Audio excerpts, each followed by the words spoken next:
Good morning student. आज आपल्याला एक इम्पॉर्टंट पॉईंट स्टडी करायचे, तो म्हणजे Newton's formula for velocity of sound in air and Laplace correction. Actually Newton's formula आहे तो रॉंग आहे, त्याला लॅपलासनं करेक्ट केलं आहे. पण हे पॉईंट स्टडी करायच्या अगोदर आपल्याला थर्मोडायनॅमिक्समधल्या 2 प्रोसेस स्टडी कराव्या लागणार आहेत. त्याशिवाय ती न्यूटन्स फॉर्म्युला वगैरे तुम्हाला क्लिअर होणार नाही. तर थर्मोडायनॅमिक्समध्ये 2 थर्मोडायनॅमिक प्रोसेस असतात, ते म्हणजे isothermal process and adiabatic process. Okay, isothermal process and adiabatic process. आता मी पहिल्यांदा आयसोथर्मल प्रोसेस म्हणजे काय ते सांगतो. बघा, a thermodynamic process in which pressure and volume of system changes but temperature remains constant due to exchange of heat energy between system and surrounding is called as isothermal process. मी पुन्हा एकदा repeat करतो. A thermodynamic process in which pressure and volume of system changes but temperature remains constant due to exchange of heat energy between system and surrounding. This process is called as isothermal process. म्हणजे काय बघा, आता माझ्याकडे एक cylinder आहे. This is cylinder provided with frictionless piston. एक cylinder आहे, that cylinder is provided with frictionless piston. This cylinder encloses a gas. आता हे सिलेंडर ज्याच्यामध्ये आपण गॅस एन्क्लोज केला आहे, ही थर्मोडायनॅमिक सिस्टम झाली. तर त्याच्या बाहेरच्या बाजूला जी एअर असणार आहे ते म्हणजे सराउंडिंग झालं. आता हे गॅस जो एन्क्लोज केला आहे त्याचं सपोज करा प्रेशर पी आहे, व्हॉल्यूम व्ही आहे आणि टेम्परेचर टी आहे. ओके, आपण एका सिलेंडरमध्ये गॅस एन्क्लोज केला आहे, त्या गॅसचं प्रेशर किती आहे पी, व्हॉल्यूम आहे व्ही आणि टेम्परेचर आहे टी. आता मी पिस्टनला डाऊनवर्ड डिरेक्शनला मूव्ह केलं, पिस्टनला मी डाऊनवर्ड डिरेक्शनला मूव्ह केलं तर ऑब्व्हियसली गॅस कॉम्प्रेस होईल. बरोबर आहे, म्हणजे आता पिस्टन इथे आला,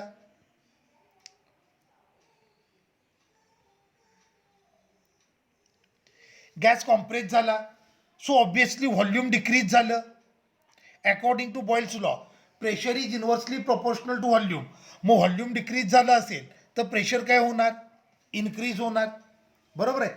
आता कॉम्प्रेस झाल्यामुळं gas molecule will come closer, so collision between gas molecule will increase which generate additional heat energy in a system.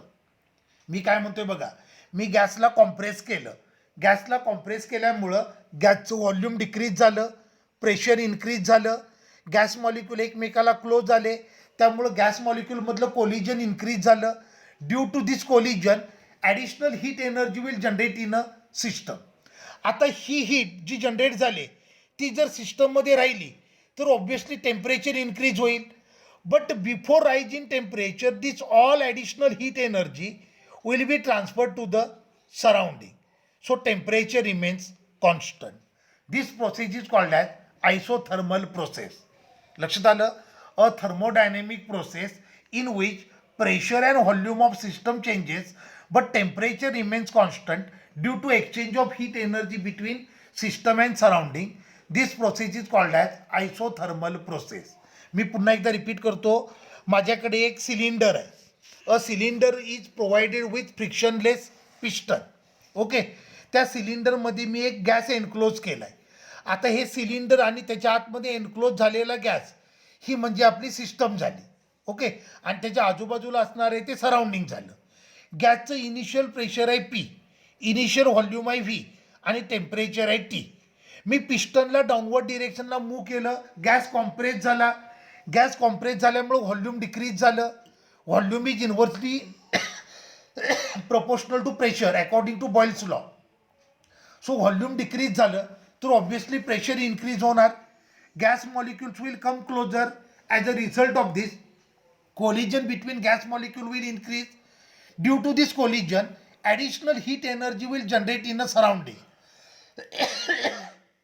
आता ही जनरेट झालेली हीट जर सिस्टममध्ये राहिली तर ऑब्व्हियसली टेम्परेचर इन्क्रीज व्हायची पॉसिबिलिटी आहे.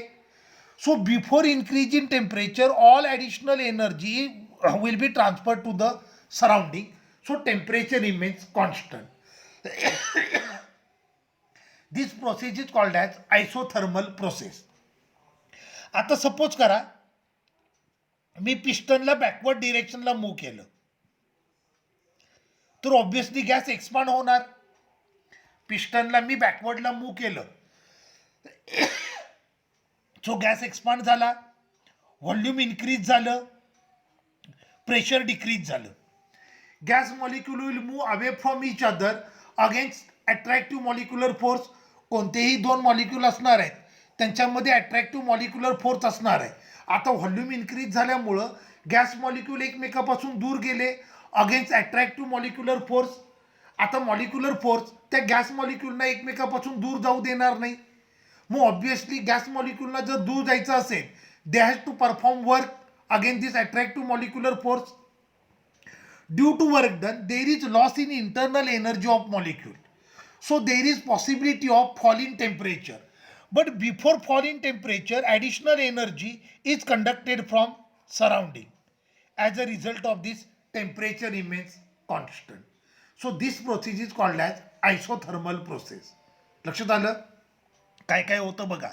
ज्या वेळेला तुम्ही गॅसला एक्सपांड करता त्यावेळेला व्हॉल्यूम इन्क्रीज होतं, प्रेशर डिक्रीज होतं, गॅस मॉलिक्यूल एकमेकापासून दूर जातात against attractive molecular force. Molecular force ह्या मोशनला अपोज करेल. To overcome that opposition gas molecule has perform some work. Due to work done there is loss in internal energy of molecule.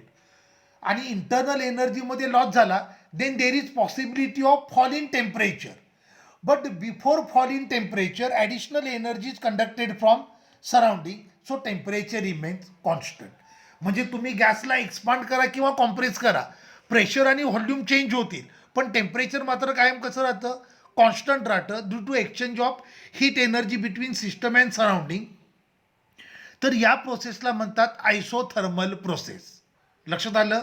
A thermodynamic process in which pressure and volume will change but temperature remains constant due to exchange of heat energy between system and surrounding.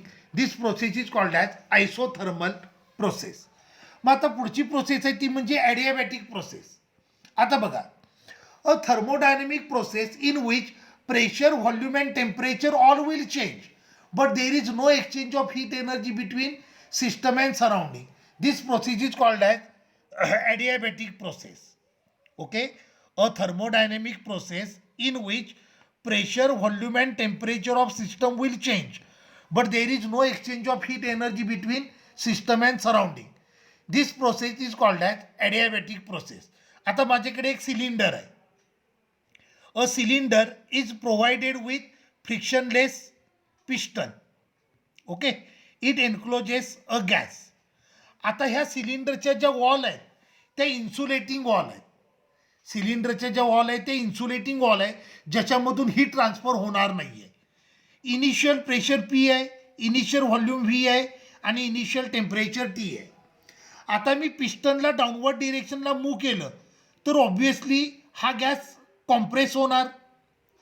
Gas compress झाला तर volume decrease झालं, pressure increase झालं, gas molecule will come closure. So collision between gas molecule will increase which generate additional heat energy in a surrounding additional heat energy in a system. बरोबर आहे. पण ही additional heat आता आपल्याला सराउंडिंगला transfer करता येत नाही कारण ह्या वॉल आहे ते इन्सुलेटिंग वॉल आहेत. सो जी हीट एनर्जी जनरेट झाली ती सिस्टममध्ये तशीच राहिली. Due to that heat energy temperature increases. This process is called as adiabatic process. मी काय म्हटलं लक्षात आलं? आपल्याकडे एक सिलेंडर आहे. That cylinder is provided with frictionless piston. त्याच्या आतमध्ये आपण एक गॅस एन्क्लोज केला आहे. ह्या सिलेंडरच्या वॉल आहेत ह्या नॉन कंडक्टिंग वॉल आहेत. ह्या सिलेंडरच्या ज्या वॉल आहेत ह्या इन्सुलेटिंग वॉल आहेत. ओके, इनिशियली गॅसचं प्रेशर पी होतं, व्हॉल्यूम व्ही होतं, टेम्परेचर टी होतं. मी पिस्टनला डाऊनवर्डला मूव्ह केलं त्यामुळं गॅस कॉम्प्रेस झाला. गॅस कॉम्प्रेस झाल्यामुळं व्हॉल्यूम डिक्रीज झालं, प्रेशर इन्क्रीज झालं, गॅस मॉलिक्यूल एकमेकाला क्लोज आले त्यामुळे त्यांच्यामधले कोलिजन इन्क्रीज झाले. Due to increase in collision heat energy generate झाली. पण ड्यू टू इन्सुलेटिंग वॉल ही हीट एनर्जी आपल्याला सराउंडिंगला ट्रान्सफर करता येत नाही. म्हणजे ही जी हीट जनरेट झाली ही सिस्टममध्ये तशीच राहिली. Due to this heat temperature increases. So this type of change is called as adiabatic change. Okay. आता मी पिस्टनला बॅकवर्डला मूव्ह केलं, सो ऑब्विसली गॅस एक्सपांड झाला, प्रेशर व्हॉल्यूम इन्क्रीज झालं, प्रेशर डिक्रीज झालं. गॅस मॉलिक्यूल एकमेकापासून दूर गेले against attractive molecular force. Molecular force ह्या मोशनला अपोज करेल, गॅस मॉलिक्यूलला दूर जाऊ देणार नाही. So for that purpose gas molecule has perform some work. Therefore there is loss in internal energy of gas molecule. आता इंटरनल एनर्जीमध्ये लॉस झाला तर टेम्परेचर डिक्रीज व्हायचा चान्स आहे. पण हा गॅप फिल करण्यासाठी आपल्याला सराउंडिंगकडनं हीट एनर्जी कंडक्ट करता येत नाही. As a result of this temperature will decrease. So this type of change is called as adiabatic change. लक्षात आलं. तर आपण 2 पॉईंट स्टडी केले, आयसोथर्मल चेंज आणि ॲडियाबॅटिक चेंज. आयसोथर्मल चेंज असेल प्रेशर व्हॉल्यूम चेंज होतं, पण हीट एनर्जी सिस्टम आणि सराउंडिंगमध्ये एक्सचेंज होते, त्यामुळे टेम्परेचर कॉन्स्टंट राहतं. तर ॲडियाबॅटिक चेंज असेल तिथे प्रेशर व्हॉल्यूम चेंज होतं, पण हीट एनर्जी एक्सचेंज होते, त्यामुळे टेम्परेचर देखील चेंज होतं. तर ही प्रोसेस म्हणजे आयसोथर्मल प्रोसेस. ओके. मग आता आपल्याला स्टडी करायचं आहे Newton's formula. Okay. when according to Newton, when sound waves are propagating through the medium, there is formation of alternate compression and rarefaction. आता कॉम्प्रेशन हा जो पोर्शन असतो तिथे मीडियमची डेन्सिटी जास्त असते, आणि रेररफॅक्शन हा जो पोर्शन असतो तिथे मीडियमची डेन्सिटी कंपॅरेटिव्हली लेस असते. सो कॉम्प्रेशन असेल तर तिथे व्हॉल्यूम कमी असतं आणि डेन्सिटी जास्त असते. तर रेररफॅक्शन असेल तिथे डेन्सिटी कमी असते आणि व्हॉल्यूम जास्त असतं. So when sound waves are propagating through the medium, medium will divide into alternate compression and rarefaction. According to Newton, formation of compression and rarefaction is an isothermal process. मी काय म्हणतोय नीट ऐका. When sound waves are propagating through the medium will divide into alternate compression and rarefaction. Compression म्हणजे काय? Portion of medium having less volume and large density. Rarefaction म्हणजे काय? Portion of medium having large volume but small density. So sound wave ज्या वेळेला मीडियममधून propagate होतात, medium will divide into alternate compression and rarefaction. According to Newton, process of formation of compression and rarefaction is an isothermal process. During formation of compression, volume decreases, pressure increases, gas molecule will come closer, so collision between gas molecule will increase, so additional heat energy will generate in a system. But due to which there is possibility of rise in temperature, but before rise in temperature all additional heat energy is transferred to the surrounding, so temperature remains constant. Okay. Compression होतं त्यावेळेला काय होतं, कॉम्प्रेशनमध्ये volume decrease होतं, pressure increase होतं, gas molecule एकमेकांना close येतात, त्यामुळं गॅस मॉलिक्यूलमधलं कोलिजन इन्क्रीज होतं. कोलिजनमुळं हीट एनर्जी जनरेट होते. हीट एनर्जी जर सिस्टममध्ये राहिली, कॉम्प्रेशनमध्ये राहिली, then there is possibility of rise in temperature. But before rise in temperature all additional heat energy will be transfer to the surrounding, so temperature remains constant. Okay. During रेररफॅक्शन, volume increases, pressure decreases, gas molecule will move away from each other against attractive molecular force. So gas molecule has to perform work, therefore there is a decrease in internal energy of molecule. बरोबर आहे. Due to decrease in internal energy there is possibility of fall in temperature, but before fall in temperature additional heat is conducted from surrounding, so temperature remains constant. लक्षात आलं. तर हे न्यूटनचं logic होतं. न्यूटननं consider केलं होतं की साऊंड ज्या वेळेला एअरमधून ट्रॅव्हल करतो त्यावेळेला जे कॉम्प्रेशन आणि रेररफॅक्शन मीडियममध्ये फॉर्म होतात, ही प्रोसेस आयसोथर्मल आहे, ज्याच्यामध्ये प्रेशर व्हॉल्यूम चेंज होतं, but due to exchange of heat energy between system and surrounding temperature remains constant. मग न्यूटननं फॉर्म्युला यूज केला, V is equal to under root K isothermal upon rho. K isothermal म्हणजे isothermal bulk modulus, rho म्हणजे density of air. Isothermal bulk modulus is always equal to pressure. Therefore velocity is equal to, हे आलं pressure divided by rho. प्रेशरचा formula असतो H rho M into G. H म्हणजे height, rho M म्हणजे density of mercury आणि G म्हणजे acceleration due to gravity. So V is equal to, हे फॉर्म्युले तुम्हाला लर्न करावे लागणार आहे. H rho M upon G divided by rho. मग न्यूटननं काय केलं, एन टी पीला साऊंडचा स्पीड मेजर केला. आता at N T P H असणार आहे 76 सेंटीमीटर ऑफ एच जी. ही हाईट असते, ती मर्क्युरी बॅरोमीटरमध्ये मेजर करतात. तर हाईट किती असते, 76 centimetre of H G. Density of mercury असते 13,600 K G per metre cube. जीची value 9.8 metre per second square. Density of air असते 1.293 के जी पर मीटर क्यूब. मग या सगळ्या व्हॅल्यू त्यानं पुट केल्या. सो हे आलं under root H 76 into 10⁻² metre, density of mercury 13,600 into जीची value 9.8 divided by density of air 1.293. मग हे सॉल्व केलं, त्यानंतर त्याचं आन्सर आलं 279.9 मीटर पर सेकंड. ओके, हे सॉल्व केल्यानंतर न्यूटनचं आन्सर किती आलं, 279.9 मीटर पर सेकंड. आता प्रॅक्टिकली ज्या वेळेला एन टी पी म्हणजे 0 डिग्री सेल्सिअस, 0 डिग्री सेल्सिअसला साऊंडचा स्पीड मेजर केला तर साऊंडचा स्पीड आला 332 मीटर पर सेकंड. 0 डिग्री सेल्सिअसला साऊंडचा स्पीड मेजर केला तर साऊंडचा स्पीड किती आला, 332 मीटर पर सेकंड स्क्वेअर. मग न्यूटनच्या फॉर्म्युलानं जी आपण व्हॅल्यू काढली ती प्रॅक्टिकली मेजर केलेल्या स्पीडपेक्षा खूपच कमी आहे, म्हणून न्यूटन फॉर्म्युला रॉंग आहे. आता न्यूटन फॉर्म्युला रॉंग आहे याचा अर्थ त्याच्या मागचं लॉजिक रॉंग आहे, म्हणजे त्यानं जो आयसोथर्मल चेंज कन्सिडर केला होता ते रॉंग होतं.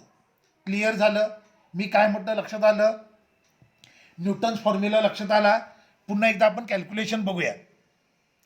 व्हेलॉसिटी ऑफ साऊंड, न्यूटननं फॉर्म्युला यूज केला under root K isothermal upon rho. K isothermal म्हणजे आयसोथर्मल बल्क मॉड्युलस, रो म्हणजे डेन्सिटी ऑफ एअर. आता के आयसोथर्मल म्हणजे प्रेशर असतं, मग व्हेलॉसिटीचा फॉर्म्युलाला under root P upon rho. आता प्रेशरचा फॉर्म्युला असतो H rho M into G. H म्हणजे बॅरोमेट्रिक हाईट, रो एम म्हणजे डेन्सिटी ऑफ मर्क्युरी. मग व्हेलॉसिटी ऑफ साऊंडचा फॉर्म्युलाला H rho M into G divided by rho. मग एन टी पीला त्यानं साऊंडचा स्पीड कॅल्क्युलेट करून बघितला. मग एन टी पीला एच किती असतं, 76 centimetre of H G. Density of mercury 13,600 K G per metre cube आणि डेन्सिटी ऑफ एअर असते 1.293 के जी पर मीटर क्यूब. ह्या सगळ्या व्हॅल्यू त्यानं पुट केल्या आणि कॅल्क्युलेशन केलं तर त्याचं आन्सर आलं 279.9 मीटर पर सेकंड. आता 0 डिग्री सेल्सिअसला एन टी पीचं टेम्परेचर 0 डिग्री सेल्सिअस असतं. एन टी पीला साऊंडचा स्पीड आपण प्रॅक्टिकली मेजर केला तर एन टी पीला साऊंडचा स्पीड आला 332 metre per second. Okay, N T पीला आपण साऊंडचा स्पीड मेजर केला प्रॅक्टिकली तर तो स्पीड किती येतो, 332 metre per second, which is very less than न्यूटनची व्हॅल्यू आहे ती ॲक्च्युअल व्हॅल्यूपेक्षा खूपच कमी आले. याचा अर्थ न्यूटन्स फॉर्म्युला रॉंग आहे, म्हणजे न्यूटन्स फॉर्म्युल्याच्या मागे जे लॉजिक यूज केलं होतं ते लॉजिक रॉंग आहे. मग त्याला करेक्शन प्रोव्हाइड केलं लॅपलासनं. क्लिअर झालं. आता according to Laplace, propagation of sound through air is an adiabatic process.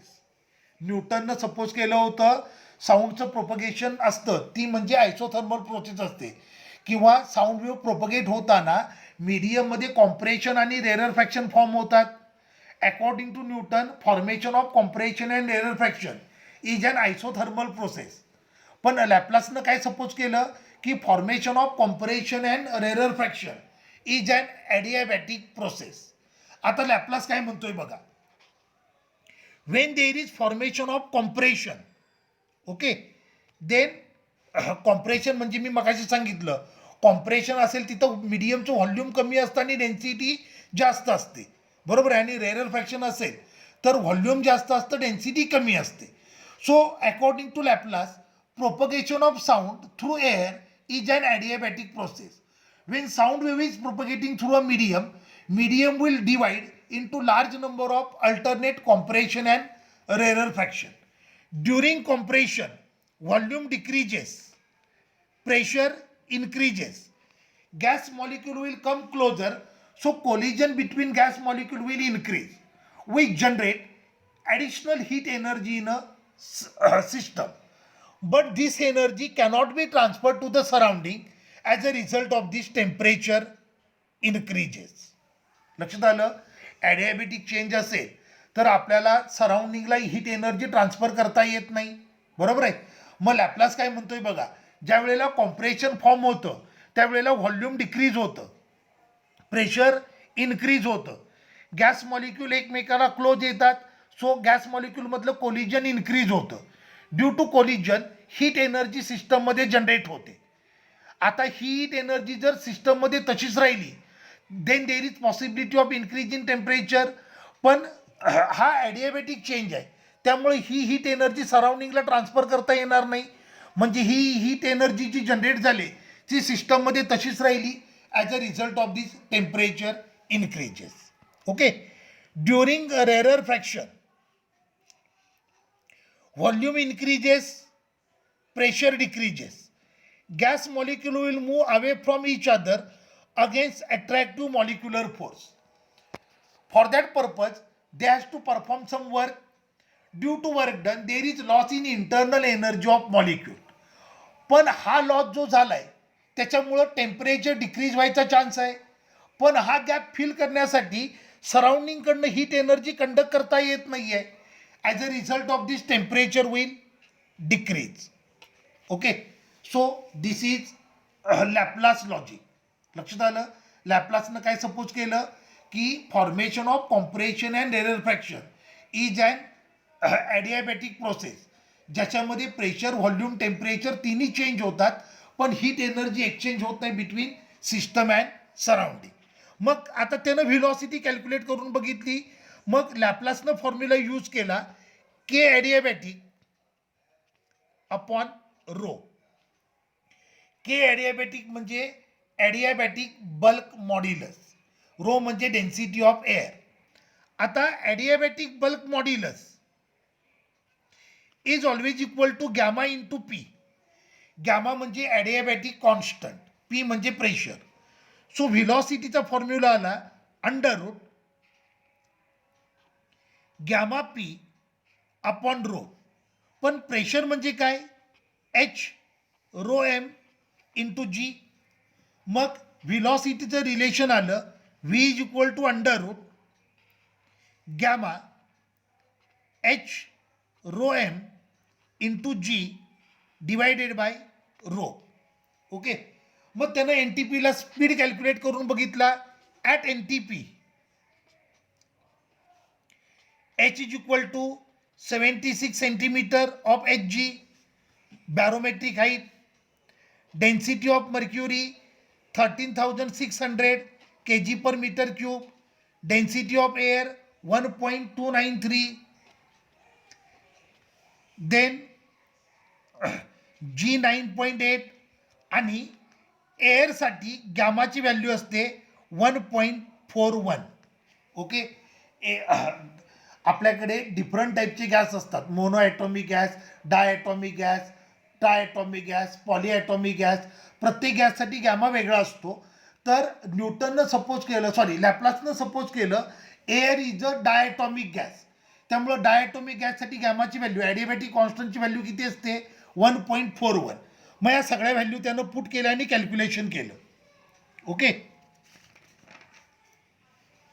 So हे आलं 1.41 into 76 into 10⁻⁻² metre into 13,600 into 9.8 divided by 1.41. 293. मग त्याच्यावरनं त्याचं आन्सर आलं 331.5 मीटर पर सेकंड. ओके. लॅपलासनं जो थेरॉटिकल फॉर्म्युला प्रूव्ह केला आहे त्या थेरॉटिकल फॉर्म्युल्यावरनं त्याचं आन्सर किती आलं 331.5 metre per second. Practically major केलेली व्हॅल्यू किती आहे 332 मीटर पर सेकंड. मग लॅपलासचं जे आन्सर आलं आहे ते प्रॅक्टिकल व्हॅल्यूला अगदी क्लोज आलं आहे. याचा अर्थ लॅपलासचं फॉर्म्युला करेक्ट आहे. आता हा फॉर्म्युला करेक्ट आहे याचा अर्थ या फॉर्म्युल्याच्या मागे त्यानं जे लॉजिक यूज केलं आहे ॲडियाबॅटिक प्रोसेसवालं ते लॉजिक देखील करेक्ट आहे. मग आता इथून पुढे लक्षात ठेवायचं ज्या वेळेला साऊंड वेव्ह मीडियममधून प्रोपगेट होतात त्यावेळेला तो चेंज कोणता असतो ॲडियाबॅटिक चेंज असतो ज्याच्यामध्ये प्रेशर व्हॉल्यूम टेम्परेचर तिघंही चेंज होतात but there is no exchange of heat energy between system and surrounding. Clear झालं. तर हा न्यूटन्स फॉर्म्युला आणि लॅपलास करेक्शन हे तुम्हाला कळण्यासाठी अगोदर म्हणून मी आयसोथर्मल चेंज आणि ॲडियाबॅटिक चेंज एक्सप्लेन केलं. तर हे कॅल्क्युलेशनवाला जो पार्ट आहे एक्झामला हा क्वेश्चन 5 मार्क्ससाठी विचारतात Newton's formula and Laplace correction. तर ह्या व्हॅल्यू तुम्हाला पाठ करून ठेवायच्यात आणि हे कॅल्क्युलेशन तुम्हाला आहे तसं पेपरमध्ये करायचं आहे. लक्षात आलं.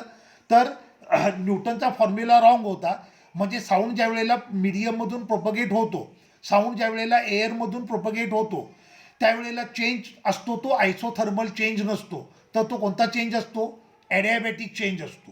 त्यामुळं ज्या वेळेला कॉम्प्रेशन आणि रेररफॅक्शन फॉर्म होतात त्यावेळेला प्रेशर पण चेंज होतं व्हॉल्यूम पण चेंज होतं आणि टेम्परेचर देखील चेंज होतं पण हीट एनर्जी सिस्टम आणि सराउंडिंगमध्ये एक्सचेंज होत नाही. क्लिअर झालं.